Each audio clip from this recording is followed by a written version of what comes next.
혹시 이 아이 진짜 내 아이야? 태준 씨의 목소리가 떨리고 있었습니다. 저는 대답할 수 없었어요. 그는 무정자증 판정을 받은 사람이었죠.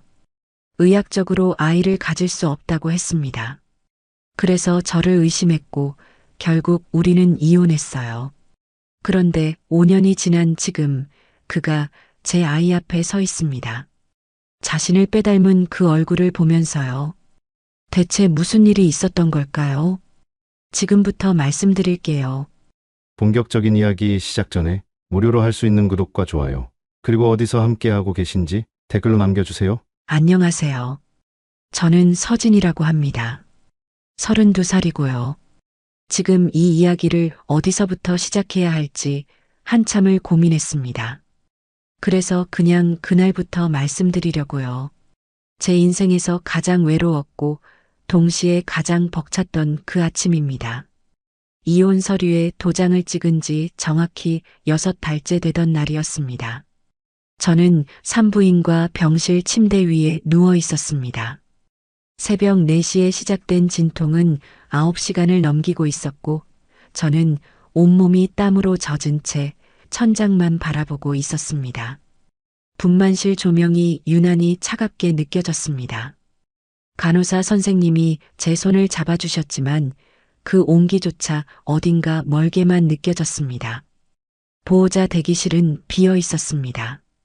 친정어머니께 연락을 드렸지만 받지 않으셨습니다. 아버지는 이미 오래전에 돌아가셨고요. 시댁은 이혼과 동시에 남남이 되었으니 연락드릴 이유도 없었습니다.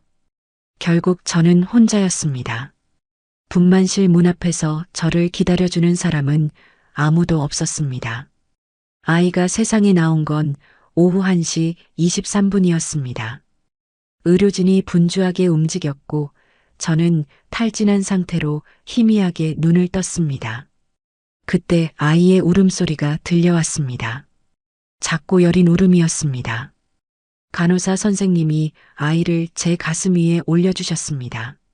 따뜻했습니다. 작은 체온이 제 심장 위로 전해져 왔습니다. 저는 고개를 숙여 아이의 얼굴을 바라보았습니다. 붉은 빛이 도는 작은 얼굴이었습니다. 눈은 꼭 감겨 있었고 입술은 파르르 떨리고 있었습니다. 저도 모르게 눈물이 흘렀습니다. 기쁨인지 슬픔인지 알 수 없는 눈물이었습니다. 아마 둘 다였을 겁니다. 병실로 옮겨진 건 저녁 무렵이었습니다. 1인실을 쓸 형편은 안 되었지만 다행히 같은 병실을 쓰는 산모는 없었습니다. 저는 침대에 누운 채 창밖을 바라보았습니다. 해가 지고 있었습니다. 병원 주차장 위로 붉은 노을이 길게 퍼져 있었습니다. 신생아실에서 아이를 데려왔을 때 저는 한참 동안 아이를 내려다보기만 했습니다. 이 작은 생명이 저에게서 나왔다는 게 믿기지 않았습니다. 동시에 두려웠습니다. 앞으로 어떻게 살아가야 할지 막막했습니다. 직장은 출산휴가 중이었지만 복직한다 해도 아이를 맡길 곳이 없었습니다. 저축해둔 돈은 반년치 생활비가 될까 말까 했습니다. 그날 밤 저는 잠을 이루지 못했습니다.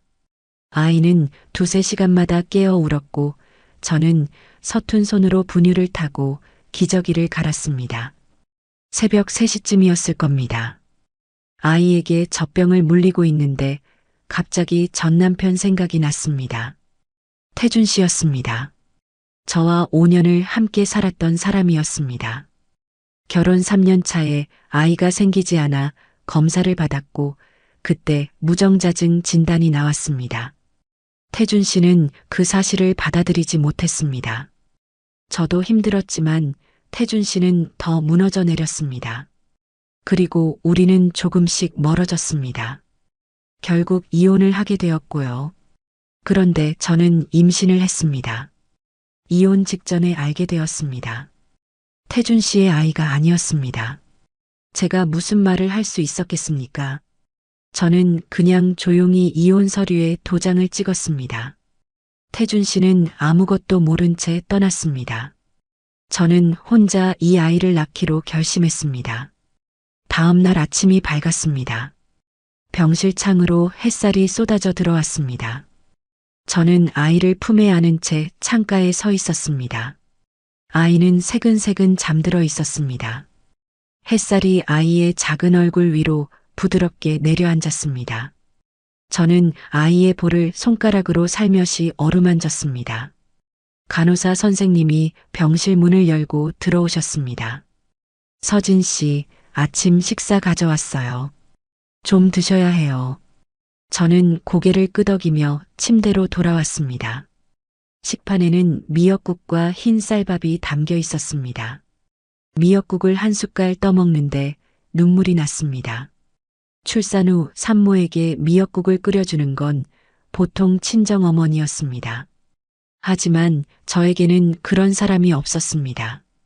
병원에서 나오는 미역국이 제 산후 첫 끼니였습니다. 저는 눈물을 훔치며 밥을 먹었습니다. 그리고 아이를 다시 내려다보았습니다. 아이는 여전히 잠들어 있었습니다. 저는 아이의 작은 손을 살며시 잡았습니다. 손가락이 제 검지를 꼭 움켜쥐었습니다. 그 순간 이상한 힘이 솟아올랐습니다. 책임감이라고 해야 할까요? 아니면 모성 본능이라고 해야 할까요? 저는 이 아이를 지켜야 한다고 생각했습니다. 무슨 일이 있어도요. 창밖으로 햇살이 더 밝아지고 있었습니다. 저는 아이를 품에 안은 채 조용히 중얼거렸습니다. 우리 둘이서 살아보자. 그게 저와 이 아이가 함께 맞이한 첫 아침이었습니다. 아무도 축하해주지 않았지만 저는 그 아침을 가슴 깊이 새겼습니다. 힘들겠지만 해볼 수 있을 거라고 스스로를 다독였습니다. 하지만 저는 몰랐습니다. 이 아이의 탄생이 얼마나 많은 것을 바꿔놓을지요. 그리고 제가 감추고 있던 비밀이 언젠가는 드러나게 될 거라는 것도요. 그때의 저는 그저 오늘 하루를 버티는 것만으로도 벅찼으니까요. 퇴원은 사흘 뒤였습니다. 저는 아이를 안고 병원 정문을 나섰습니다. 택시를 불러 원룸으로 향했습니다. 차창 밖으로 스쳐 지나가는 거리를 바라보며 저는 생각했습니다. 이제부터가 진짜 시작이라고요. 퇴원 후 일주일이 지났습니다. 저는 원룸에서 아이와 단둘이 지내고 있었습니다. 낮과 밤의 구분이 없는 나날이었습니다. 아이는 두세 시간마다 깨어 울었고 저는 눈을 제대로 붙이지 못한 채 분유를 타고 기저귀를 갈았습니다. 거울을 볼 때마다 낯선 얼굴이 비쳤습니다. 푹 꺼진 눈과 창백한 볼이었습니다. 하지만 그런 것쯤은 참을 수 있었습니다. 진짜 문제는 따로 있었습니다. 출생신고였습니다. 아이가 태어난 지 한 달 안에 출생신고를 해야 한다는 걸 저는 알고 있었습니다. 병원에서 받은 출생증명서는 서랍 안에 고이 접혀 있었습니다.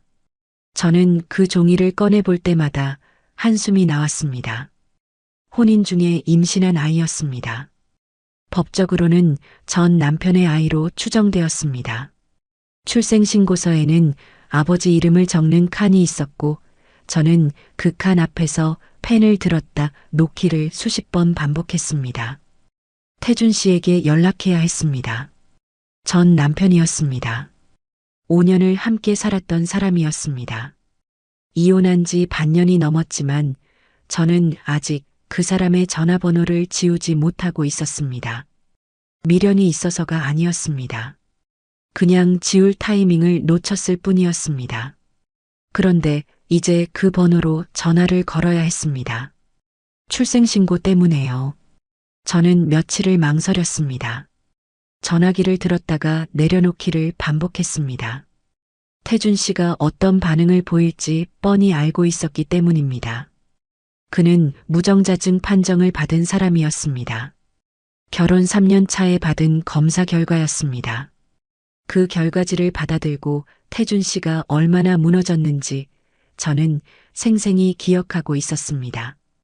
병원 주차장에서 한참을 울었습니다. 저도 함께 울었습니다. 그때까지만 해도 우리는 서로를 위로할 수 있었습니다. 하지만 시간이 지나면서 태준 씨는 변했습니다. 점점 말이 없어졌고 저를 피하기 시작했습니다. 술을 마시고 들어오는 날이 많아졌습니다. 저는 이해하려고 노력했습니다. 남자로서 얼마나 힘들겠느냐고 스스로를 다독였습니다. 하지만 이해에도 한계가 있었습니다. 결국 우리는 갈라섰습니다. 이혼 사유는 성격 차이로 적었지만 진짜 이유는 둘 다 알고 있었습니다. 그런 사람에게 저는 이제 아이가 태어났다고 말해야 했습니다. 결국 전화를 건 건 퇴원 후 열흘째 되던 날 저녁이었습니다. 아이를 재우고 난 뒤였습니다. 저는 방 한쪽 구석에 앉아 전화기를 들었습니다. 심장이 빠르게 뛰었습니다. 신호음이 3번 울리고 태준 씨가 전화를 받았습니다. 여보세요. 익숙한 목소리였습니다. 저는 잠시 말문이 막혔습니다. 반년 만에 듣는 그 목소리가 낯설기도 하고 익숙하기도 했습니다. 저는 애써 침착한 어조로 말했습니다. 저예요. 할 말이 있어서 전화했어요. 수화기 너머로 짧은 침묵이 흘렀습니다. 태준 씨의 목소리가 다시 들려왔습니다. 예전보다 훨씬 차가운 어조였습니다. 무슨 일인데? 저는 심호흡을 하고 입을 열었습니다. 최대한 담담하게 말하려고 노력했습니다. 아이가 태어났어요. 출생신고를 해야 하는데 법적으로 아버지 이름이 필요해요. 그래서 연락했어요. 다시 침묵이 흘렀습니다. 이번에는 더 길었습니다. 저는 전화기를 꼭 쥔 채 태준 씨의 반응을 기다렸습니다. 방 안은 조용했습니다. 아이는 요람에서 새근새근 잠들어 있었습니다. 아이의 숨소리가 전화기에 들어갈까봐 저는 전화기를 멀리 두고 목소리를 낮추었습니다. 태준 씨가 마침내 입을 열었습니다. 목소리가 떨리고 있었습니다. 분노인지 당혹감인지 알 수 없었습니다. 무슨 소리야? 아이라. 당신 지금 나한테 무슨 말을 하는 거야? 저는 눈을 감았습니다. 예상했던 반응이었습니다. 하지만 막상 그 말을 들으니 가슴 한쪽이 저려왔습니다. 저는 천천히 말을 이었습니다. 이혼하기 전에 임신한 거예요. 출산은 얼마 전에 했고요. 법적으로 혼인 중에 임신한 아이는 남편의 아이로 추정되니까 출생신고에 이름이 필요해요. 태준 씨의 목소리가 높아졌습니다. 내 아이라고? 나한테 그런 말을 해? 내가 무정자증이라는 거 당신도 알잖아. 내 아이일 리가 없어. 저는 대답하지 못했습니다. 그의 말이 틀린 게 아니었으니까요. 하지만 저는 지금 진실을 말할 수 있는 상황이 아니었습니다. 복잡한 사정이 있었습니다. 말로 다 설명할 수 없는 이유가 있었습니다. 저는 그저 입술을 깨물고 있을 수밖에 없었습니다. 태준 씨가 다시 말했습니다.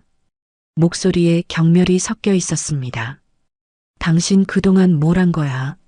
나랑 결혼해놓고 다른 남자 만난 거야? 그래서 이혼하자고 한 거였어? 저는 고개를 저었습니다. 물론 그는 볼 수 없었지만요. 저는 떨리는 목소리로 말했습니다. 그런 게 아니에요. 태준 씨가 생각하는 그런 게 아니라고요. 하지만 태준 씨는 듣지 않았습니다. 그럼 뭐야? 설명해봐. 무정자증인 내가 어떻게 아이를 갖겠어? 의학적으로 불가능한 일이야. 저는 아무 말도 할 수 없었습니다. 그에게 할 수 있는 말이 없었습니다. 진실을 말하면 더 큰 상처가 될 것 같았습니다. 아니 어쩌면 저 자신이 그 진실을 입 밖으로 꺼내기가 두려웠는지도 모릅니다. 태준 씨의 목소리가 다시 들려왔습니다. 이번에는 조금 가라앉은 어조였지만 여전히 차가웠습니다. DNA 검사해보자. 그게 제일 정확하잖아. 검사에서 내 아이가 맞으면 그때 출생신고든 뭐든 해줄게. 근데 아마 아닐 거야. 저는 눈물이 차오르는 것을 느꼈습니다. 분노가 아니었습니다. 허탈함이었습니다. 이 사람과 5년을 함께 살았습니다. 좋은 시절도 있었습니다. 함께 웃고 함께 울었던 날들이 있었습니다. 그런데 지금 이 사람은 저를 거짓말쟁이 취급하고 있었습니다. 물론 제가 모든 진실을 말하지 않은 것은 사실이었습니다. 하지만 이렇게까지 냉대를 받을 줄은 몰랐습니다. 알겠어요. 저는 그렇게만 말하고 전화를 끊었습니다. 손이 떨리고 있었습니다. 전화기를 내려놓고 저는 한참 동안 멍하니 앉아 있었습니다. 창밖은 어두워지고 있었습니다. 가로등 불빛이 창문으로 희미하게 스며들었습니다. 요람에서 아이가 몸을 뒤척이는 소리가 들렸습니다. 저는 일어나 아이에게로 갔습니다. 아이는 잠에서 깨려는 듯 입을 오물거리고 있었습니다. 저는 아이를 조심스럽게 안아들었습니다. 작고 따뜻한 체온이 품 안으로 전해졌습니다. 아이의 얼굴을 내려다보며 저는 조용히 다짐했습니다. 혼자 키우자. 처음부터 각오했던 일이었습니다. 태준 씨의 도움 없이도 해낼 수 있을 거라고 스스로를 다독였습니다. 출생신고는 방법을 찾아보면 될 일이었습니다. 법적 절차가 복잡하더라도 어떻게든 해결할 수 있을 거라고 생각했습니다. 하지만 마음 한쪽에는 무거운 돌덩이가 내려앉아 있었습니다. 태준 씨에게 들었던 말들이 머릿속에서 맴돌았습니다. 다른 남자를 만났냐는 말 경멸이 섞인 목소리가 계속 귓가에 울렸습니다. 저는 고개를 저었습니다. 아니었습니다. 적어도 태준 씨가 생각하는 그런 일은 아니었습니다. 진실은 더 복잡했습니다. 그리고 더 아팠습니다. 저는 그 진실을 아직 누구에게도 말하지 못하고 있었습니다. 말할 수가 없었습니다. 그 이야기를 꺼내려면 제가 먼저 그날을 다시 마주해야 했으니까요. 저는 아직 그럴 준비가 되지 않았습니다. 밤이 깊어갔습니다. 저는 아이를 재우고 창가에 앉아 어두운 하늘을 바라보았습니다.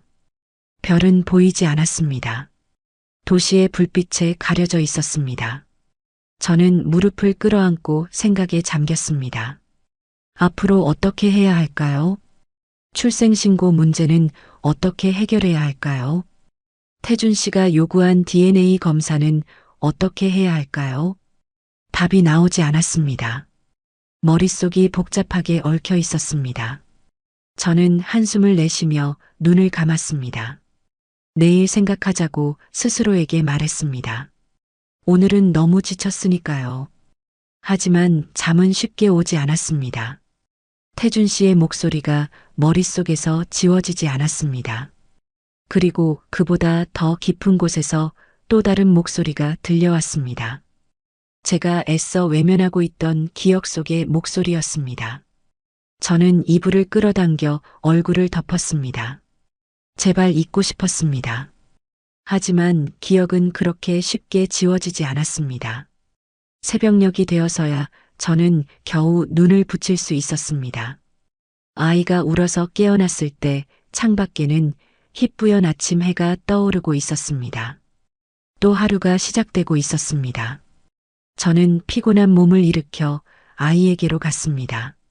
아이의 얼굴을 보니 조금은 힘이 났습니다. 이 아이를 위해서라도 버텨야 했습니다. 그때 저는 몰랐습니다. 이 일이 얼마나 커질지를요. 작은 전화 한 통이 어떤 파장을 가져올지를요. 태준 씨는 가만히 있을 사람이 아니었습니다. 그리고 저에게는 아직 밝혀지지 않은 비밀이 있었습니다.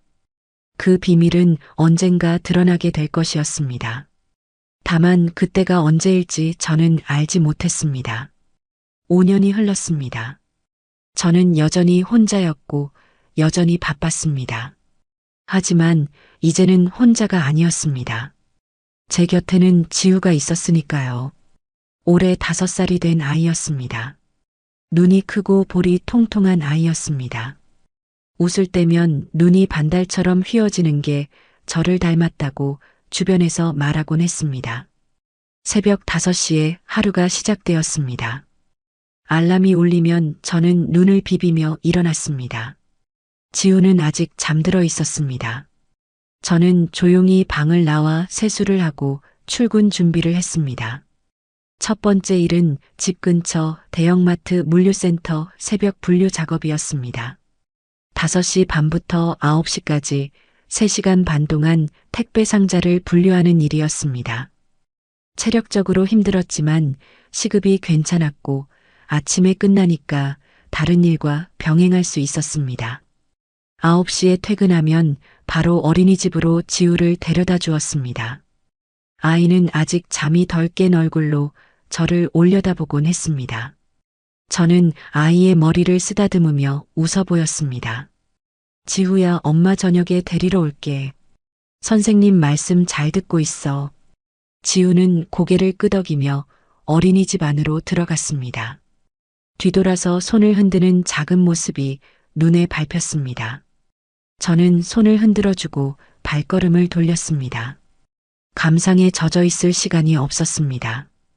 두 번째 일이 기다리고 있었으니까요.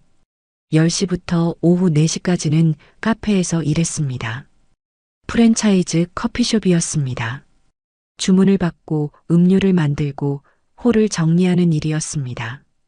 점심시간에는 손님이 몰려서 정신이 없었습니다. 발이 퉁퉁 붓고 허리가 끊어질 것 같았지만 저는 웃는 얼굴을 유지했습니다. 서비스업은 그래야 했으니까요. 카페 일이 끝나면 어린이집에서 지우를 데려왔습니다. 집에서 저녁을 해먹이고 지우를 재운 뒤에 저는 다시 나갔습니다. 세 번째 일이 있었습니다. 밤 8시부터 11시까지 치킨집 배달이었습니다. 오토바이 면허를 땄을 때 주변에서 위험하다고 말렸지만 배달 일은 시간 대비 수입이 좋았습니다. 저는 밤거리를 달리며 치킨 박스를 배달했습니다. 겨울에는 손이 고봤고 여름에는 땀이 비 오듯 쏟아졌습니다. 집에 돌아오면 자정이 넘어 있었습니다. 지우가 잘 자고 있는지 확인하고 저는 간신히 씻고 잠자리에 들었습니다. 그리고 5시간 뒤에 다시 알람이 울렸습니다. 그렇게 하루가 반복되었습니다. 일주일에 하루도 쉬지 못하는 날이 많았습니다. 몸은 한계에 달해 있었습니다. 하지만 멈출 수가 없었습니다. 지우를 먹이고 입히고 가르쳐야 했으니까요. 생활은 늘 빠듯했습니다. 월세와 관리비를 내고 어린이집 비용을 내고 나면 남는 돈이 얼마 없었습니다.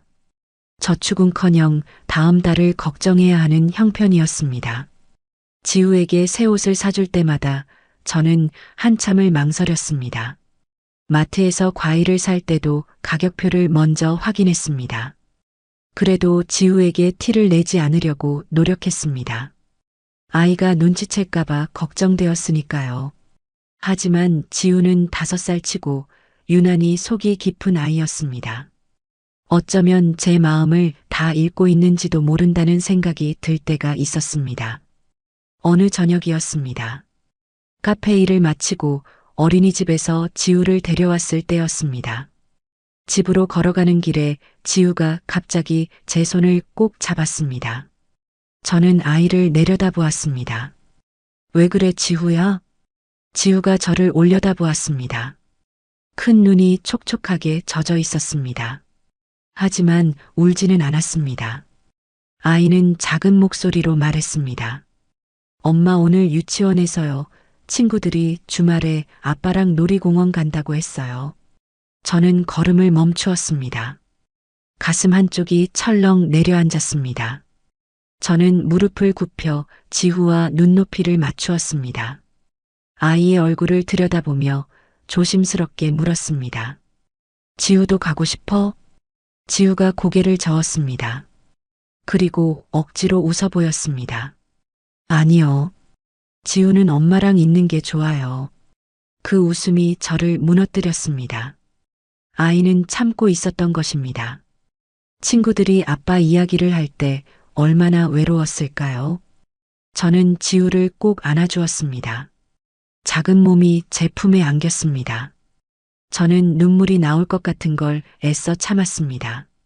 지우야, 엄마가 다음 주 일요일에 쉴 수 있을 것 같아. 그때 우리 둘이 놀이공원 가자. 지우의 눈이 반짝였습니다. 아이가 고개를 들어 저를 올려다보았습니다. 진짜요? 저는 웃으며 고개를 끄덕였습니다. 사실 일요일에 쉬려면 배달 일을 빠져야 했습니다. 하루 수입이 날아가는 것이었습니다. 하지만 상관없었습니다. 지우를 위해서라면 그 정도는 감수할 수 있었습니다. 그날 밤 배달을 마치고 돌아왔을 때 저는 어린이집에서 온 알림장을 확인했습니다. 거기에는 담임 선생님의 메모가 적혀 있었습니다. 내일 학부모 상담이 있으니 참석해달라는 내용이었습니다. 저는 한숨을 쉬었습니다. 낮에 카페 일을 빠져야 했습니다. 다음 날 오후 저는 어린이집을 찾았습니다. 상담실에는 담임 선생님과 원장 선생님이 앉아 있었습니다. 그리고 옆에 낯익은 얼굴이 보였습니다. 같은 반아이의 엄마였습니다. 정수빈 씨라는 사람이었습니다. 저는 인사를 하고 자리에 앉았습니다. 분위기가 심상치 않았습니다. 원장 선생님이 입을 열었습니다. 지우 어머니 다름이 아니라 정수빈 학부모님께서 좀 불편한 점이 있다고 하셔서요. 저는 정수빈 씨를 바라보았습니다. 그녀는 팔짱을 끼고 저를 차갑게 쏘아보고 있었습니다. 명품 가방과 깔끔한 옷차림이 눈에 들어왔습니다. 저와는 사는 세계가 다른 사람 같았습니다. 그녀가 입을 열었습니다. 지우가 우리 수아한테 아빠가 없다는 얘기를 자꾸 한다고 하더라고요. 우리 수아가 그것 때문에 집에 와서 질문을 많이 해요.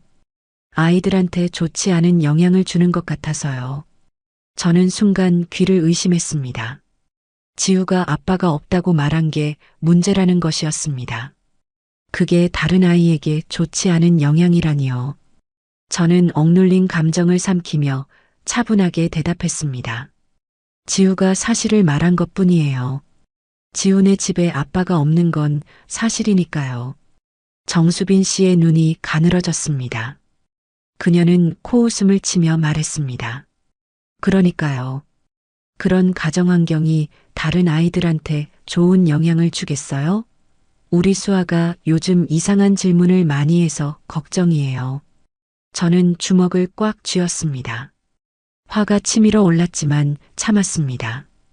여기서 감정적으로 대응하면 지우에게 피해가 갈 것 같았습니다. 저는 원장 선생님을 바라보았습니다. 원장 선생님, 제가 뭘 어떻게 하면 될까요? 원장 선생님은 난처한 표정을 지었습니다. 그녀는 정수빈 씨와 저를 번갈아 보며 말했습니다.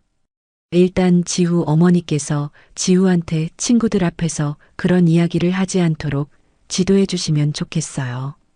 저는 할 말을 잃었습니다. 아이에게 자기 가정 상황을 숨기라고 가르치라는 것이었습니다. 부당하다고 느꼈지만 저는 고개를 끄덕일 수밖에 없었습니다. 지우가 이 어린이집에서 잘 지내려면 저는 참아야 했습니다. 상담실을 나오면서 정수빈 씨가 제 옆을 지나갔습니다. 그녀는 스쳐 지나가며 작은 목소리로 말했습니다. 힘드시면 다른 어린이집 알아보시는 것도 방법이에요. 저는 그 말에 걸음을 멈추었습니다. 뒤돌아보았지만 그녀는 이미 문을 열고 나가고 있었습니다. 저는 복도에 서서 한참 동안 움직이지 못했습니다. 분노와 서러움이 뒤섞여 가슴을 짓눌렀습니다. 그날 밤 지우를 재우고 저는 창가에 앉아 생각에 잠겼습니다. 이대로 계속 살아가는 게 맞는 걸까요?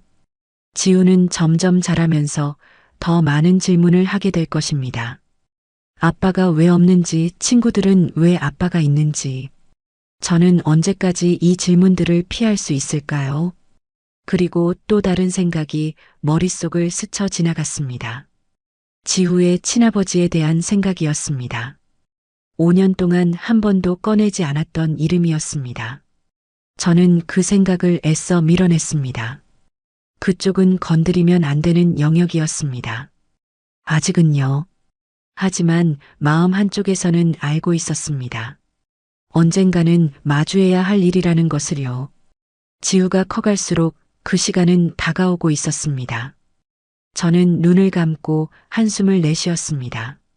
내일도 새벽 5시에 일어나야 했습니다. 오늘은 일단 자야 했습니다. 하지만 그날 밤 저는 쉽게 잠들지 못했습니다. 정수빈 씨의 차가운 눈빛이 머릿속에서 지워지지 않았습니다. 그리고 그보다 더 깊은 곳에서 오래된 기억이 서서히 떠오르고 있었습니다. 저는 이불을 끌어당기며 몸을 웅크렸습니다. 제발 그 기억만은 떠오르지 않기를 바랐습니다. 그 일이 있고 며칠 뒤였습니다. 토요일 오전이었습니다. 배달일이 저녁부터라 오전에는 시간이 있었습니다.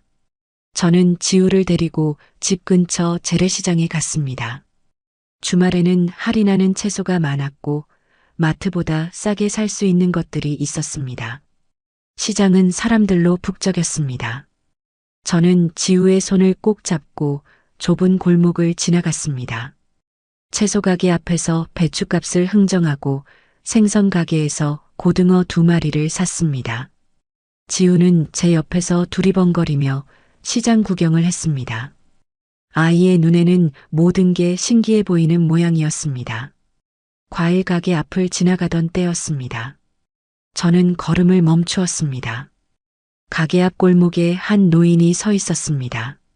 낡은 회색 점퍼를 입고 있었고 머리카락은 흐트러져 있었습니다. 노인은 두리번거리며 무언가를 찾는 듯한 모습이었습니다.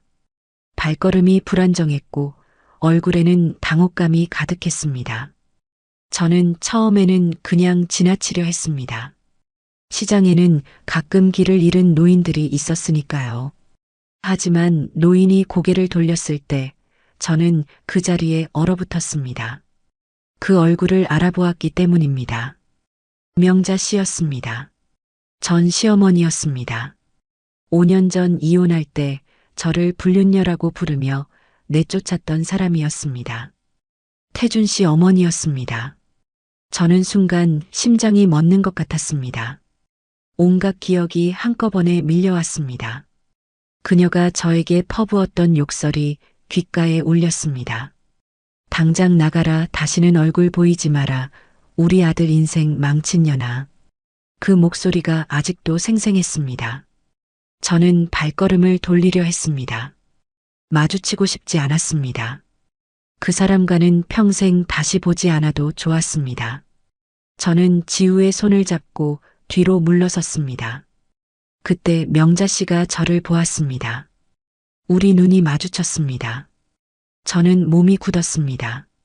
명자 씨가 저에게로 다가왔습니다. 저는 무슨 말이 나올지 두려웠습니다. 또 욕을 하려는 걸까요? 불륜녀라고 또 소리를 지를까요? 하지만 명자 씨의 입에서 나온 말은 전혀 예상 밖이었습니다. 언니, 저 좀 도와주세요. 길을 잃었어요. 저는 귀를 의심했습니다. 언니라고요? 저를 보고 언니라고 부른 것이었습니다. 저는 명자 씨의 얼굴을 다시 살펴보았습니다. 5년 전보다 훨씬 늙어 보였습니다. 얼굴에는 주름이 깊게 파여 있었고 눈빛은 흐릿했습니다. 그리고 그 눈에는 저를 알아보는 기색이 전혀 없었습니다. 저기 저를 모르시겠어요? 저는 조심스럽게 물었습니다. 명자 씨는 고개를 갸웃거렸습니다. 눈을 깜빡이며 저를 바라보았지만 아무런 인식도 없었습니다. 죄송해요. 제가 기억이 잘 안 나요. 언니가 누구시죠? 저 집에 가야 하는데 길을 모르겠어요. 명자 씨의 목소리는 떨리고 있었습니다. 두려움이 섞여 있었습니다. 저는 그제야 상황을 이해했습니다. 치매였습니다. 명자 씨는 기억을 잃은 것이었습니다. 저를 알아보지 못할 정도로요. 복잡한 감정이 밀려왔습니다. 분노와 서러움이 있었습니다. 동시에 이상한 연민도 느껴졌습니다. 저를 그토록 모질게 대했던 사람이었습니다. 제 인생에서 가장 큰 상처를 준 사람 중 하나였습니다. 그런데 지금 그 사람은 저를 알아보지도 못한 채 두려움에 떨고 있었습니다. 저를 언니라고 부르며 도움을 청하고 있었습니다. 지우가 제 다리를 잡아당겼습니다. 저는 아이를 내려다보았습니다. 지우는 걱정스러운 눈으로 명자 씨를 바라보고 있었습니다. 엄마 할머니가 울 것 같아요. 저는 다시 명자 씨를 보았습니다. 정말이었습니다. 명자 씨의 눈에 눈물이 고여 있었습니다. 입술이 파르르 떨리고 있었습니다. 저는 한참 동안 그 자리에 서 있었습니다. 돌아서서 갈 수도 있었습니다. 아무도 저를 탓하지 않을 것입니다. 이 사람이 저에게 한 짓을 생각하면 저는 외면해도 되었습니다. 하지만 저는 그렇게 하지 못했습니다. 발걸음이 떨어지지 않았습니다. 어쩌면 지우가 보고 있어서였는지도 모릅니다. 아이에게 사람을 외면하는 모습을 보여주고 싶지 않았습니다. 아니면 저도 모르는 사이에 마음 한쪽이 움직였는지도 모릅니다. 저는 한 발짝 다가갔습니다. 그리고 부드러운 목소리로 말했습니다. 괜찮아요. 제가 도와드릴게요. 어디 사시는지 알아봐 드릴게요. 명자 씨의 얼굴에 안도감이 스쳤습니다. 그녀는 제 손을 덥석 잡았습니다. 손이 차갑고 거칠었습니다. 예전에는 그렇지 않았던 것 같았습니다. 5년 사이에 많이 늙은 것이었습니다. 저는 명자 씨의 옷을 살펴보았습니다. 주머니가 있는지 확인했습니다. 점퍼 안주머니에서 작은 지갑이 나왔습니다. 그 안에 신분증이 있었습니다. 주소가 적혀 있었습니다. 저는 휴대폰을 꺼내 주소를 검색했습니다. 여기서 버스로 30분 거리였습니다. 저는 잠시 망설였습니다. 명자 씨를 그냥 집까지 데려다 줘야 할까요? 아니면 경찰에 신고해서 맡겨야 할까요? 경찰에 맡기는 게 맞을 것 같았습니다. 하지만 명자 씨는 계속 제 손을 꼭 잡고 놓지 않았습니다. 마치 저를 붙잡지 않으면 다시 길을 잃을 것 같다는 듯이요. 그때 명자 씨가 말했습니다. 언니 배고파요. 아침부터 아무것도 못 먹었어요. 저는 명자 씨의 얼굴을 다시 보았습니다. 볼이 쑥 들어가 있었습니다. 입술은 갈라져 있었고 눈 밑에는 어두운 그림자가 져 있었습니다. 얼마나 오래 길을 헤맸는지 알 수 없었습니다. 저는 한숨을 내쉬었습니다. 일단 뭐라도 드셔야겠네요. 잠깐만요. 저는 근처 분식점으로 명자 씨를 데려갔습니다. 지후와 함께 자리에 앉았습니다. 떡볶이와 순대를 시켰습니다. 원래 장보고 바로 집에 갈 생각이었지만 계획이 바뀌었습니다. 명자 씨는 음식이 나오자 허겁지겁 먹기 시작했습니다. 정말 오래 굶은 사람처럼요.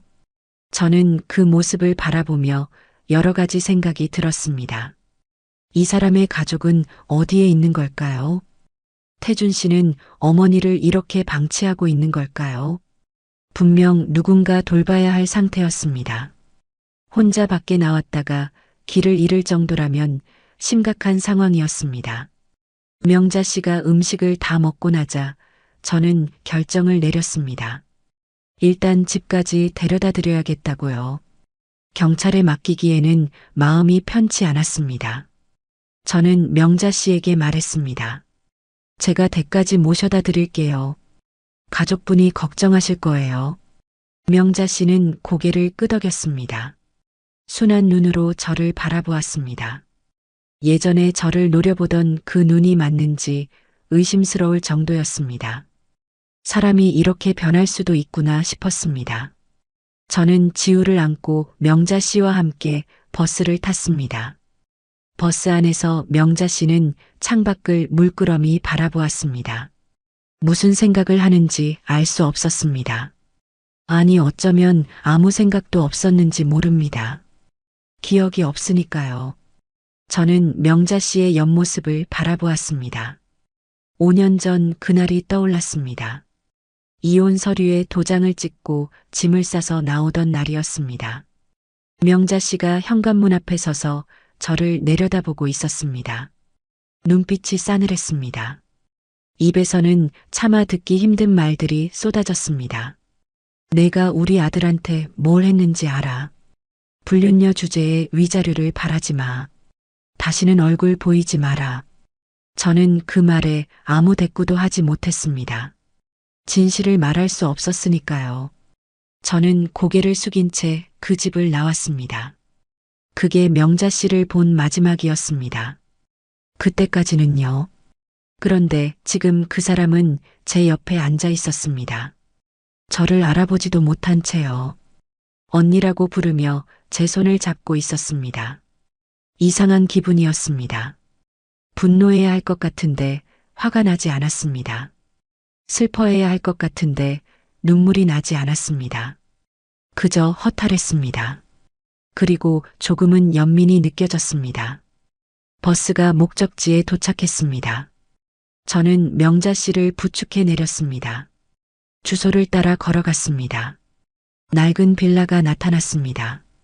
저는 명자 씨를 현관까지 데려다 주었습니다. 초인종을 누르려는 순간 문이 열렸습니다. 태준 씨였습니다. 저는 숨이 멎는 것 같았습니다. 5년 만에 마주하는 얼굴이었습니다. 태준 씨도 저를 보고 굳어졌습니다. 그의 얼굴에 당혹감과 분노가 스쳤습니다. 하지만 그보다 먼저 명자 씨가 입을 열었습니다. 아저씨, 이 언니가 저 데려다 줬어요. 길을 잃었는데 밥도 사주고요. 태준 씨의 표정이 복잡하게 일그러졌습니다. 저는 아무 말도 하지 못한 채 그 자리에 서 있었습니다. 지우는 제 다리 뒤에 숨어 있었습니다.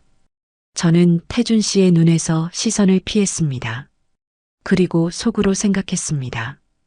이건 내가 예상하지 못한 상황이라고요. 어떻게 이렇게 되었는지 저도 잘 모르겠습니다. 분명 명자 씨를 태준 씨에게 맡기고 돌아서려 했습니다. 그런데 태준 씨의 표정이 이상했습니다. 곤혹스러움과 피로가 뒤섞인 얼굴이었습니다. 그는 짧게 말했습니다. 요양보호사가 갑자기 그만뒀고 새 사람을 구하는 중이라고요. 당장 오늘 밤 어머니를 혼자 둘 수 없는 상황이라고요. 저는 거절할 수 있었습니다. 거절해야 했습니다. 하지만 명자 씨가 제 손을 놓지 않았습니다. 두려움에 떠는 눈으로 저를 바라보았습니다. 결국 저는 명자 씨를 우리 집으로 데려왔습니다. 며칠만 있다가 가시는 거라고 스스로에게 말했습니다. 그날 밤이었습니다. 저는 명자 씨에게 제 방을 내어드리고 지후와 함께 거실에 이불을 폈습니다. 지우를 재우려는데 명자 씨가 방에서 나오셨습니다. 거실 불빛 아래 서서 지우를 물끄러미 바라보셨습니다. 저는 긴장했습니다. 무슨 말을 하실까 걱정이 되었습니다. 명자 씨의 눈에 눈물이 고였습니다. 그리고 떨리는 목소리로 말씀하셨습니다. 우리 태준이 어릴 적 같네. 저는 숨을 멈추었습니다. 명자 씨는 지우에게서 어린 시절 태준 씨를 보고 있었습니다. 기억 속에 남아있는 아들의 모습을요. 명자 씨의 눈가로 눈물이 흘러내렸습니다. 슬픔과 그리움이 뒤섞인 얼굴이었습니다. 지우는 명자 씨를 올려다보았습니다. 아이는 낯선 사람을 경계하지 않았습니다. 오히려 이불 위에서 일어나 명자 씨에게 다가갔습니다. 작은 손으로 명자 씨의 손을 잡았습니다. 할머니 울지 마세요. 명자 씨가 지우를 내려다보았습니다. 그리고 조심스럽게 아이의 머리를 쓰다듬었습니다. 거친 손이었지만 움직임은 부드러웠습니다. 지우는 책꽂이에서 그림책을 꺼내왔습니다. 할머니에게 읽어달라고 내밀었습니다. 명자 씨는 어색하게 웃으며 책을 받았습니다. 저는 그 모습을 지켜보았습니다. 마음이 복잡했습니다. 5년 전 저에게 불륜녀라고 소리쳤던 사람이었습니다. 다시는 얼굴 보이지 말라고 했던 사람이었습니다. 그런데 지금 그 사람은 제 아이에게 그림책을 읽어주고 있었습니다. 떨리는 목소리로 한 글자씩 더듬으며요. 지우는 명자 씨 곁에 바싹 붙어 앉았습니다. 경계심 없이 할머니에게 기대었습니다. 아이에게는 과거가 없었습니다. 저와 명자 씨 사이에 무슨 일이 있었는지 모르니까요. 지우에게 명자 씨는 그저 길 잃은 할머니였고 밥을 함께 먹은 사람이었습니다. 저는 창밖을 바라보았습니다. 어두운 밤하늘이 보였습니다. 과거와 현재가 이상하게 뒤섞이는 기분이었습니다. 상처를 주었던 사람이 지금은 아이에게 안정을 주고 있었습니다. 그것을 어떻게 받아들여야 할지 모르겠었습니다. 하지만 지우의 얼굴을 보았습니다. 할머니 곁에서 평화로운 표정을 짓고 있었습니다. 아이가 행복해 보였습니다. 저는 한숨을 내쉬었습니다. 지금은 그냥 지켜보자고 생각했습니다. 아이를 위해서요. 복잡한 감정은 나중에 정리해도 될 일이었습니다. 그날 밤 지우는 명자 씨 곁에서 잠들었습니다. 저는 둘의 모습을 한참 바라보았습니다. 이상한 그림이었습니다. 하지만 어딘가 따뜻하기도 했습니다. 저는 고개를 저으며 불을 껐습니다. 내일 일은 내일 생각하기로 했습니다. 명자 씨가 우리 집에 머문 지 사흘째 되던 날이었습니다. 토요일 오후였습니다. 저는 카페 일을 마치고 집에 돌아왔습니다. 현관문을 열자 거실에서 웃음소리가 들려왔습니다. 지후와 명자 씨가 함께 그림을 그리고 있었습니다. 색연필이 바닥에 흩어져 있었고 도화지 위에는 알록달록한 그림이 그려져 있었습니다. 저는 그 모습을 보며 복잡한 기분이 들었습니다. 사흘 동안 명자 씨는 지우에게 완전히 마음을 열었습니다. 아이를 손자처럼 대했습니다. 지우도 명자 씨를 할머니라고 부르며 잘 따랐습니다. 이상한 광경이었습니다. 하지만 아이가 행복해 보여서 저는 내버려 두었습니다. 그때 초인종이 울렸습니다.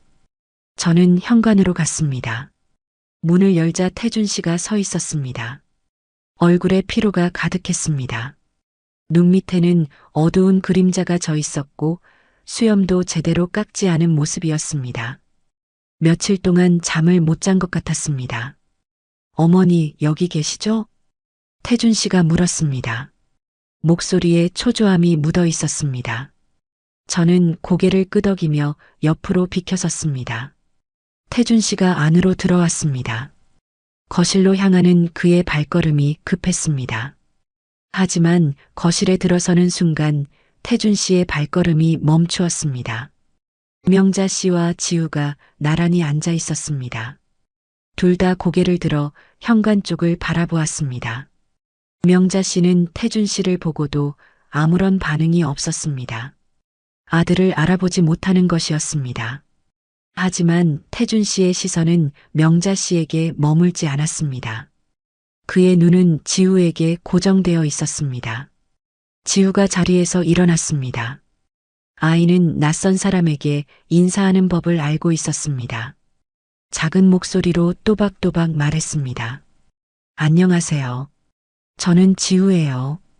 태준 씨가 얼어붙었습니다. 마치 시간이 멈춘 것 같았습니다. 그는 지우를 내려다보며 눈을 크게 떴습니다. 얼굴에서 혈기가 빠져나갔습니다. 입술이 파르르 떨렸습니다. 저는 그 모습을 보며 심장이 쿵쿵 뛰었습니다. 태준 씨가 무엇을 보고 있는지 알 것 같았습니다. 지후의 얼굴이었습니다. 눈 모양이었습니다. 웃을 때 휘어지는 눈이었습니다. 코의 선이었습니다. 귀의 모양이었습니다. 저를 닮은 부분도 있었지만 닮지 않은 부분도 분명히 있었습니다. 그리고 그 부분들은 태준 씨를 닮아 있었습니다. 태준 씨가 저를 돌아보았습니다. 눈빛이 흔들리고 있었습니다. 혼란과 의심과 두려움이 뒤섞인 눈이었습니다. 그는 목소리를 낮추어 물었습니다. 이 아이가 누구예요? 저는 대답하지 않았습니다. 아니, 대답할 수가 없었습니다. 말문이 막혔습니다. 5년 동안 피해왔던 순간이었습니다. 언젠가는 올 줄 알았지만 이렇게 갑자기 올 줄은 몰랐습니다. 지우가 제 다리로 다가와 제 손을 잡았습니다. 아이는 분위기가 이상하다는 것을 느낀 것 같았습니다. 저는 지우의 손을 잡고 방으로 데려갔습니다. 아이에게 이 상황을 보여주고 싶지 않았습니다. 지우야, 방에서 잠깐 기다려. 엄마가 손님이랑 이야기 좀 하고 올게. 지우가 고개를 끄덕였습니다. 저는 방문을 닫고 거실로 돌아왔습니다. 태준 씨는 여전히 그 자리에 서 있었습니다. 명자 씨는 상황을 이해하지 못한 채 도하지만 바라보고 있었습니다. 태준 씨가 입을 열었습니다. 목소리가 갈라져 있었습니다. 저 아이 몇 살이에요? 저는 한참 동안 침묵했습니다. 그리고 낮은 목소리로 대답했습니다. 5살이에요. 태준 씨의 얼굴이 일그러졌습니다. 그는 손으로 얼굴을 감쌌습니다. 어깨가 미세하게 떨리고 있었습니다. 계산하고 있는 것이었습니다. 이혼한 지 5년 반이었습니다. 아이가 5살이라면 이혼 직전에 임신한 것이었습니다. 혼인 중에 생긴 아이였습니다. 태준 씨가 고개를 들었습니다. 눈이 충혈되어 있었습니다. 저 아이가 내 아이예요? 저는 입술을 깨물었습니다. 심장이 터질 것 같았습니다. 5년 동안 가슴에 묻어두었던 비밀이었습니다. 누구에게도 말하지 않았던 진실이었습니다. 저는 고개를 돌려 창밖을 바라보았습니다. 늦은 오후의 햇살이 거실로 비쳐 들어오고 있었습니다. 당신은 무정자증이었잖아요. 저는 그렇게만 말했습니다. 직접적인 대답을 피한 것이었습니다. 하지만 태준 씨는 물러서지 않았습니다. 검사가 잘못됐을 수도 있어요. 의료사고일 수도 있고 아니면 오진이거나. 태준 씨의 목소리가 높아졌습니다. 그는 한 발짝 제게 다가왔습니다. 저 아이 눈 봤어요. 나랑 똑같아요. 어릴 때 내 사진이랑 붙여놔도 구분 못할 것 같아요.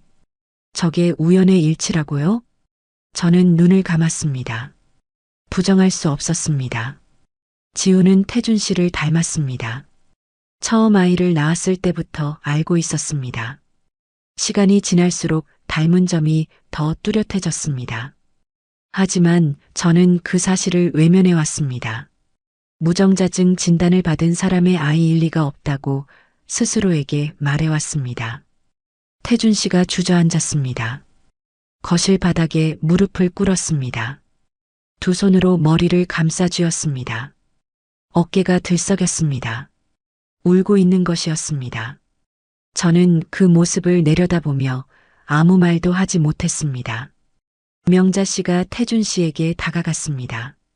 아들을 알아보지 못하면서도 울고 있는 사람을 그냥 두지 못하는 것 같았습니다.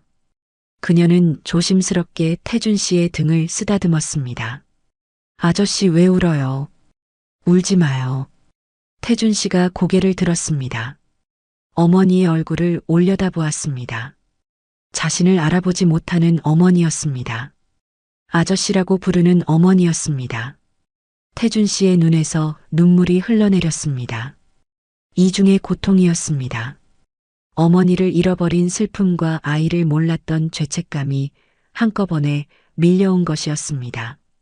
저는 그 광경을 바라보며 마음 한쪽이 무너지는 것을 느꼈습니다. 분노와 원망만 있던 것은 아니었습니다. 이 사람과 5년을 함께 살았습니다. 사랑했던 시절이 있었습니다. 행복했던 날들도 있었습니다. 그 모든 게 한꺼번에 떠올랐습니다. 하지만 지금은 감상에 젖어 있을 때가 아니었습니다. 저는 마음을 다잡았습니다. 해결해야 할 일이 있었습니다. 진실을 정리해야 했습니다. 일단 일어나요. 저는 차분하게 말했습니다. 태준 씨가 천천히 일어났습니다. 눈이 붉게 충혈되어 있었습니다. 우리 이야기예요. 제대로요. 저는 그렇게 말하며 주방 쪽을 가리켰습니다. 태준 씨가 고개를 끄덕였습니다. 우리는 주방 테이블에 마주 앉았습니다. 명자 씨는 다시 도화지 앞에 앉아 그림을 그리기 시작했습니다. 아무 일도 없었다는 듯이요. 저는 깊게 숨을 들이쉬었습니다. 5년 동안 묻어두었던 이야기를 꺼내야 할 시간이었습니다. 하지만 어디서부터 시작해야 할지 막막했습니다. 태준 씨는 저를 기다리고 있었습니다. 눈빛이 간절했습니다. 저는 입을 열었습니다. 그리고 천천히 말하기 시작했습니다. 그날 이후 일주일이 지났습니다. 태준 씨는 지우의 머리카락을 몰래 가져갔습니다. 제가 주방에서 물을 마시러 간 사이였습니다. 나중에 알게 되었습니다. 소파 쿠션에 붙어 있던 머리카락 몇 가닥을 채취한 것이었습니다. 저는 그 사실을 알고도 막지 않았습니다. 어차피 언젠가는 밝혀질 일이었으니까요. 오히려 이렇게 되는 게 나을 수도 있다고 생각했습니다. 결과가 나온 건 일주일 뒤였습니다. 토요일 저녁이었습니다. 저는 배달 일을 마치고 집에 돌아왔습니다. 현관문 앞에 태준 씨가 서 있었습니다. 손에 봉투 하나를 들고 있었습니다. 얼굴이 창백했습니다. 눈이 충혈되어 있었고 입술이 바짝 말라 있었습니다. 며칠 동안 제대로 먹지도 자지도 못한 것 같았습니다. 저는 현관문을 열며 물었습니다. 결과 나왔어요? 태준 씨가 고개를 끄덕였습니다. 목소리가 나오지 않는 것 같았습니다. 저는 그를 안으로 들였습니다. 명자 씨는 이미 제 방에서 주무시고 계셨습니다. 지우도 잠들어 있었습니다. 저는 태준 씨를 주방 테이블로 안내했습니다. 태준 씨가 봉투를 테이블 위에 올려놓았습니다. 손이 떨리고 있었습니다. 저는 봉투를 열어 서류를 꺼냈습니다. 유전자 검사 결과지였습니다. 친자 확률이라는 항목에 숫자가 적혀 있었습니다. 99.99%. 저는 그 숫자를 한참 동안 바라보았습니다. 알고 있었습니다. 마음속 어딘가에서는 알고 있었습니다. 하지만 이렇게 숫자로 확인하니 다른 무게가 느껴졌습니다. 저는 서류를 테이블 위에 내려놓았습니다. 태준 씨가 갑자기 의자에서 일어났습니다. 그리고 제 앞에 무릎을 꿇었습니다. 저는 놀라서 뒤로 물러섰습니다. 태준 씨의 어깨가 들썩이기 시작했습니다. 울음이었습니다. 소리 없이 흐느끼고 있었습니다. 미안해요. 태준 씨가 말했습니다. 목소리가 갈라져 있었습니다. 정말 미안해요. 내가 그때 당신을 믿었어야 했어요. 내가 잘못했어요. 저는 그 모습을 내려다보았습니다. 복잡한 감정이 밀려왔습니다. 분노가 있었습니다. 서러움이 있었습니다. 그리고 이상하게도 허탈함이 있었습니다. 5년을 기다린 사과였습니다. 하지만 막상 듣고 나니 시원하지 않았습니다. 오히려 가슴이 더 먹먹해졌습니다. 저는 창밖을 바라보았습니다. 어두운 밤하늘이 보였습니다. 가로등 불빛이 희미하게 창문으로 스며들고 있었습니다. 저는 천천히 입을 열었습니다. 그때가 마지막 기회였어요. 태준 씨가 고개를 들었습니다. 눈물에 젖은 얼굴이었습니다. 저는 그 눈을 똑바로 바라보며 말을 이었습니다. 출산하고 당신한테 전화했을 때요. 출생신고 때문에 연락해야 했어요. 그때 당신이 저를 믿어줬으면 달라졌을 수도 있어요. 아니, 적어도 저도 희망을 가졌을 거예요. 태준 씨의 얼굴이 일그러졌습니다. 그날의 통화를 기억하는 것 같았습니다. 저를 불륜녀 취급하며 DNA 검사를 요구했던 그 통화를요. 근데 당신은 저를 외면했어요. 아이의 존재를 부정했어요. 다른 남자 만났냐고 물었죠. 그 말이 얼마나 아팠는지 알아요? 저는 목소리를 낮추었습니다. 감정이 올라오는 것을 억눌렀습니다. 울고 싶지 않았습니다. 적어도 이 사람 앞에서는요. 저는 혼자 아이를 낳았어요. 병원에 보호자 한 명 없이요. 미역국도 혼자 먹었어요. 새벽마다 깨서 분유 타고 기저귀 갈면서 당신 생각했어요. 왜 나를 안 믿어줬을까? 왜 그렇게까지 나를 의심했을까? 태준 씨가 바닥에 이마를 대었습니다. 온몸이 떨리고 있었습니다. 잘못했어요. 제가 잘못했어요. 제발 용서해줘요. 저는 고개를 저었습니다. 마음이 움직이지 않았습니다. 예전 같았으면 저렇게 우는 모습에 마음이 약해졌을 것입니다. 하지만 5년이라는 시간은 저를 바꿔놓았습니다. 상처는 굳은 살이 되었고 그리움은 무뎌졌습니다. 용서할 수 없다는 게 아니에요. 저는 차분하게 말했습니다. 그냥 다시 시작할 수 없다는 거예요. 시간이 너무 많이 흘렀어요. 저는 혼자서 5년을 살았어요. 새벽부터 밤까지 3가지 일을 하면서 아이를 키웠어요. 그 시간 동안 저는 당신 없이 사는 법을 배웠어요. 태준 씨가 고개를 들었습니다. 눈에 간절함이 가득했습니다. 기회를 줘요. 다시 할 수 있어요. 지우한테 아빠가 되어줄게요. 당신한테도 잘할게요. 저는 한숨을 내쉬었습니다. 그의 진심이 느껴졌습니다. 하지만 진심만으로는 되돌릴 수 없는 것들이 있었습니다. 지우한테 아빠로서 다가가는 건 당신 마음이에요. 저는 막지 않을게요. 아이에게도 아빠가 필요하다는 건 알아요. 하지만 저와 당신은 달라요. 우리는 이미 끝난 사이예요. 태준 씨의 얼굴에서 희망이 사라졌습니다. 절망이 그 자리를 채웠습니다. 저는 그 모습을 보면서도 마음을 바꾸지 않았습니다. 흔들리지 않았습니다. 5년 동안 혼자 버텨온 시간이 저를 단단하게 만들었습니다. 저는 자리에서 일어났습니다. 그리고 주방 창가로 걸어갔습니다. 밤하늘을 올려다보며 말했습니다. 무정자증 진단 다시 받아보셨어요? 태준 씨가 대답하지 않았습니다. 저는 뒤를 돌아보았습니다. 그는 여전히 바닥에 무릎을 꿇고 있었습니다. 저는 다시 입을 열었습니다. 지우가 당신 아이라면 그 진단이 잘못된 거잖아요. 확인해 보셨어요? 태준 씨가 천천히 고개를 끄덕였습니다. 목소리가 갈라져 나왔습니다. 일주일 전에 다시 검사 받았어요. 정밀 검사로요. 저는 기다렸습니다. 태준 씨가 말을 이었습니다. 오진이었대요. 심한 핍정자증이긴 한데 완전한 무정자증은 아니었대요. 자연 임신 확률이 극히 낮을 뿐이지 불가능한 건 아니었다고요. 저는 눈을 감았습니다. 그랬군요. 5년 전 그 검사 결과가 잘못된 것이었습니다. 그 하나의 오진이 모든 것을 바꿔놓았습니다. 저와 태준 씨의 관계도 지우의 인생도요.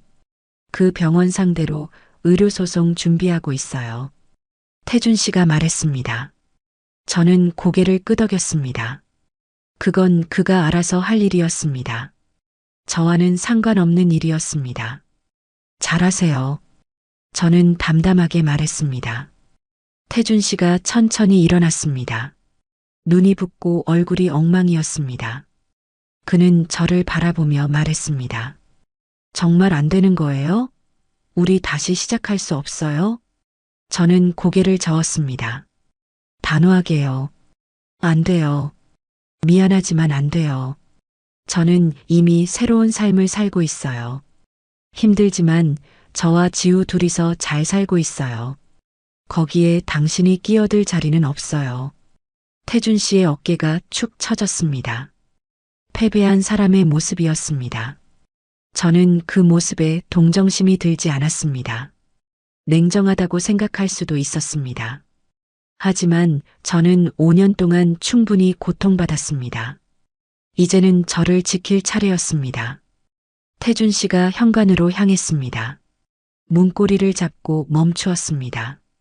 뒤를 돌아보며 말했습니다. 지우한테는 다가가도 되죠? 아빠로서요. 저는 잠시 망설였습니다. 그리고 고개를 끄덕였습니다. 천천히요. 아이가 받아들일 준비가 되면요. 갑자기 나타나서 아빠라고 하면 아이가 혼란스러울 거예요. 태준 씨가 고개를 끄덕였습니다. 그리고 문을 열고 나갔습니다. 문이 닫히는 소리가 들렸습니다. 저는 한참 동안 현관문을 바라보았습니다. 그리고 깊게 한숨을 내쉬었습니다. 끝난 것이었습니다. 5년 동안 짊어지고 있던 짐을 내려놓은 기분이었습니다. 홀가분하다고 해야 할까요? 아니, 홀가분하지만은 않았습니다. 어딘가 쓸쓸하기도 했습니다. 하지만 후회는 없었습니다. 저는 지우가 자고 있는 방으로 갔습니다. 문을 살짝 열고 안을 들여다보았습니다. 아이는 새근새근 잠들어 있었습니다. 평화로운 얼굴이었습니다.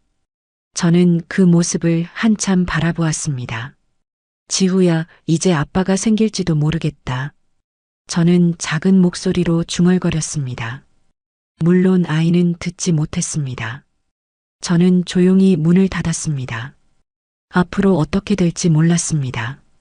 태준 씨가 정말로 좋은 아빠가 될 수 있을지도 몰랐습니다. 하지만 그건 시간이 지나봐야 알 일이었습니다. 지금 저는 오늘 하루를 무사히 넘긴 것만으로도 충분했습니다. 그리고 또 다른 문제가 남아 있었습니다. 명자 씨였습니다. 태준 씨의 어머니를 어떻게 해야 할지 아직 결정하지 못했습니다. 그녀는 여전히 제 방에서 지내고 있었습니다. 아들을 알아보지 못하는 어머니를요.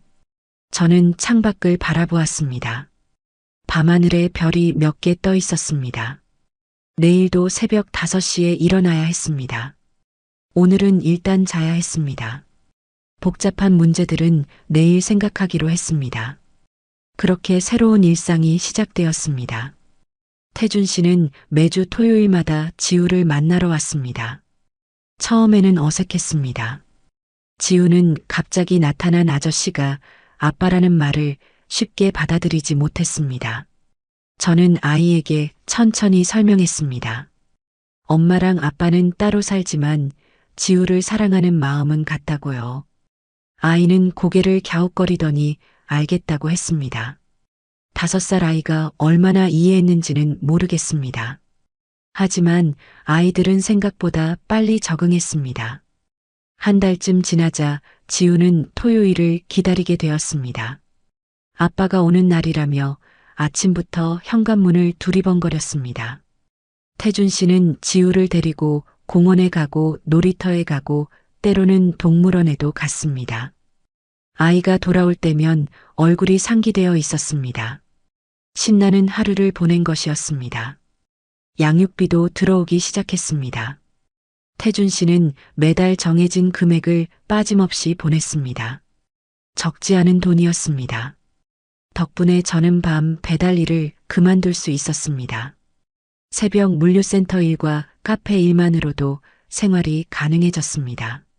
잠을 좀 더 잘 수 있게 되었습니다. 몸이 조금씩 회복되었습니다. 하지만 저와 태준 씨 사이는 여전히 거리가 있었습니다. 우리는 필요한 말만 나누었습니다. 지후 언제 데려갈 건지, 언제 데려올 건지 그런 것들이요. 감정이 담긴 대화는 하지 않았습니다. 할 수 없었습니다. 5년이라는 시간이 만든 골은 쉽게 메워지지 않았습니다. 태준 씨는 가끔 저를 바라보았습니다. 무언가 말하고 싶은 눈빛이었습니다. 하지만 저는 외면했습니다. 그가 입을 열기 전에 다른 곳으로 시선을 돌렸습니다. 냉정하다고 느꼈을지도 모릅니다. 하지만 저는 그렇게 하는 수밖에 없었습니다. 다시 상처받고 싶지 않았으니까요. 명자 씨는 여전히 우리 집에 계셨습니다.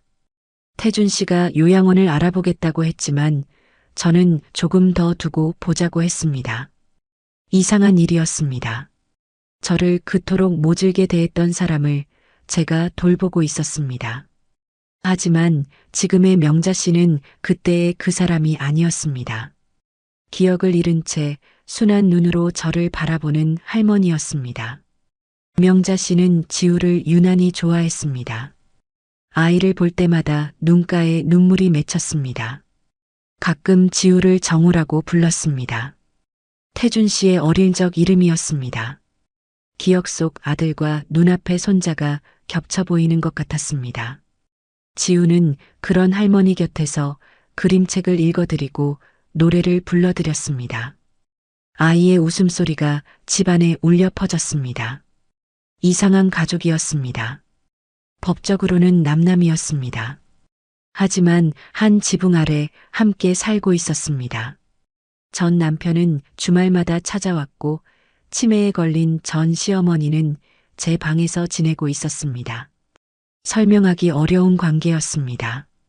하지만 저는 그것을 굳이 정의하려 하지 않았습니다. 그냥 우리만의 방식으로 살아가는 것이었습니다. 어느 일요일 저녁이었습니다. 태준 씨가 지우를 데려다주고 돌아가던 참이었습니다. 현관문 앞에서 그가 멈추었습니다. 뒤를 돌아보며 말했습니다. 고마워요. 어머니도 지우도 잘 돌봐줘서요. 저는 고개를 끄덕였습니다. 아무 말도 하지 않았습니다. 태준 씨가 다시 입을 열었습니다. 당신은 정말 강한 사람이에요. 나였으면 못 버텼을 거예요. 저는 쓴웃음을 지었습니다. 강한 게 아니었습니다. 그냥 버틸 수밖에 없었던 것이었습니다. 선택지가 없었으니까요.